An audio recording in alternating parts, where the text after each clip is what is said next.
On today's PMEA's Take Note podcast, we are talking to the 2022 PMEA Outstanding Superintendent.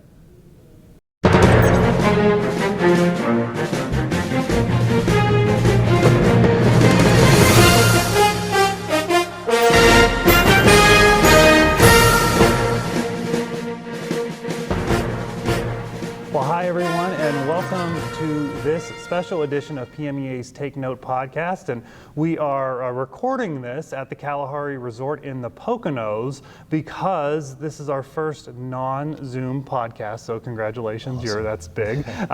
And we are here with Dr. Robert Gildea, who is the superintendent of the Hollidaysburg Area School District and is also the 2022 PMEA Outstanding Superintendent. Dr. Gildea, congratulations. Thank you.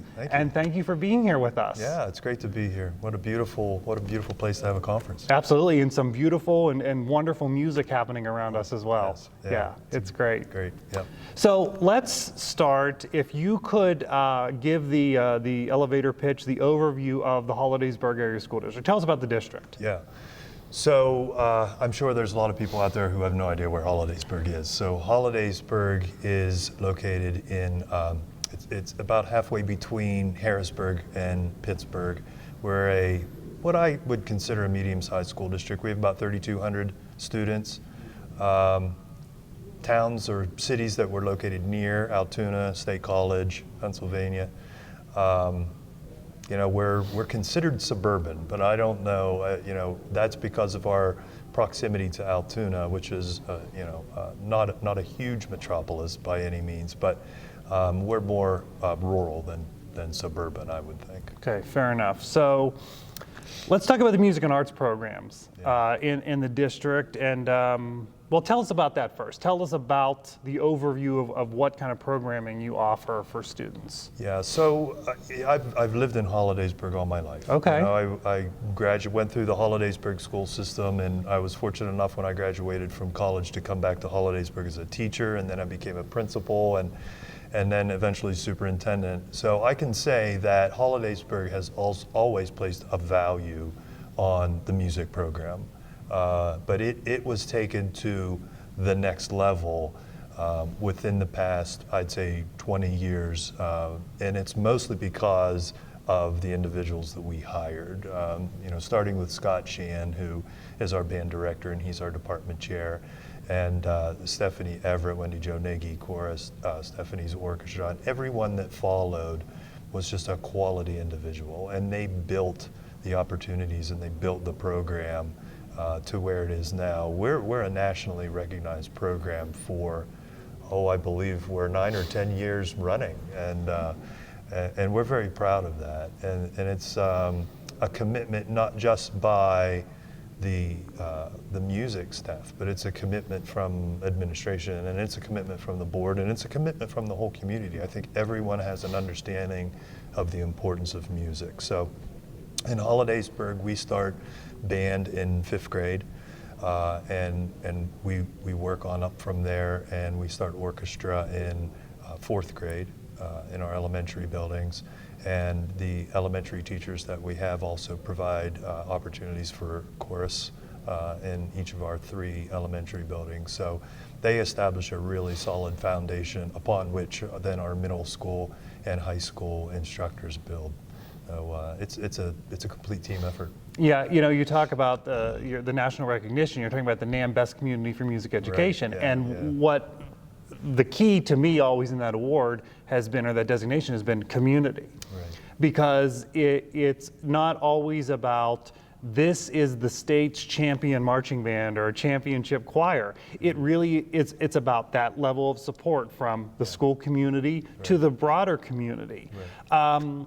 And of course, you're a key component of that as the chief administrator in a district. So how do you see your role kind of, in fitting into all of that? Yeah, well, I can say being a superintendent's a stressful job. I'm sure. And particularly the past 2 years. And one of the highlights of my job as superintendent, and it was no different when I was an elementary principal, is going to the student performances. one of the drawbacks of being a superintendent is you're no longer in with the students on a day-to-day basis. And having the opportunity to interact with the kids at their musical programs or their performances, whether it be a musical or a play, it just gives me the opportunity to stay connected.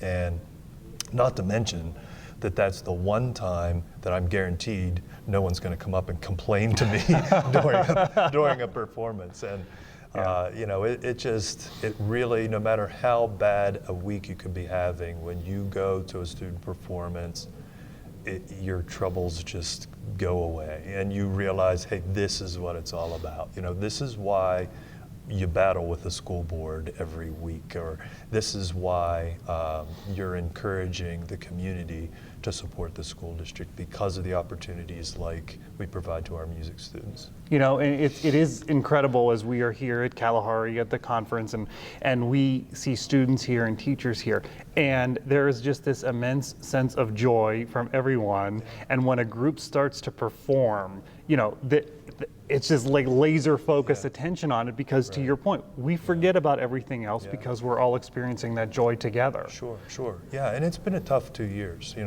with COVID and the pandemic, and it added stress to everyone's lives, right?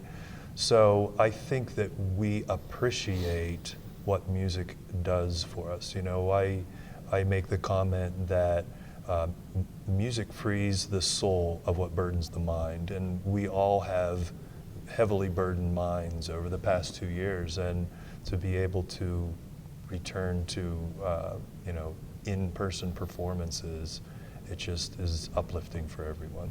So you're here, as I mentioned, because you have been named as the 2022 PMEA Outstanding Superintendent because of your support of the music programs and to help it flourish, because it doesn't happen without administrative support. So anytime I talk to a superintendent who gets this, my key question to them is, okay, talk to your colleagues around the state. There's 499 of them out there. What do you say to them about the value of music education and arts education, and how from your seat can you grow and support that? I'm fortunate because, as I said, we've always had a good music program, and there's always been community commitment to our music program. But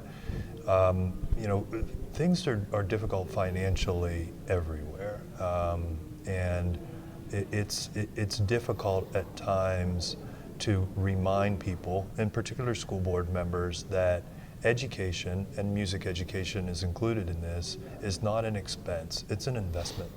We're investing in our future, so the more opportunities that we can provide our students, the better off they're going to be when they become adults and contributing members of society. So we always circle back when we have discussions about finances and cuts with the school board. It always circles back to the value. I don't know of any other place where we get more value, or our students get more value than with music programs and the opportunities that are provided within. So, the advice that I could give superintendents who are attempting to build a program is control that narrative.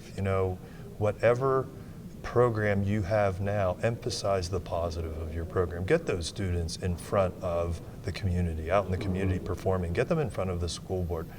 Give the students a voice. Give them the opportunity to talk to the school board or talk to community members about what music has done for them, and just try to control that narrative so that you have more buy-in and people realize the benefit of a music program. Yeah, I mean, wonderful advice, because it is, to the earlier point and to this point, the community is so important, but that broader community is so crucial, I'm sure, to everything you do in your role, because you need that school board support, but you also need the community buy-in for anything.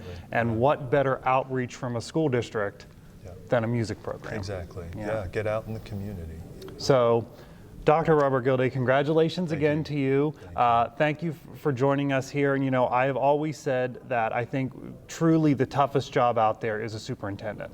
And I always make the joke that because no matter what you do, somebody says you're wrong. Absolutely. And so I just think it takes a lot of courage and conviction to be a superintendent, and a lot of thought to say, well, and here's why I'm doing that. And that's what I really appreciate from this conversation, because you're saying we think ahead and we think this is what the value is. Right. So I appreciate that. I appreciate the work that you're doing for music education there, and your message to other superintendents and music educators across the state. Great. Thanks. Thank you. Thank you for joining us. All right, absolutely. And thank you all for joining us on today's PMEA's Take Note podcast, presented by the Slippery Rock University Music Department. We'll see you next time.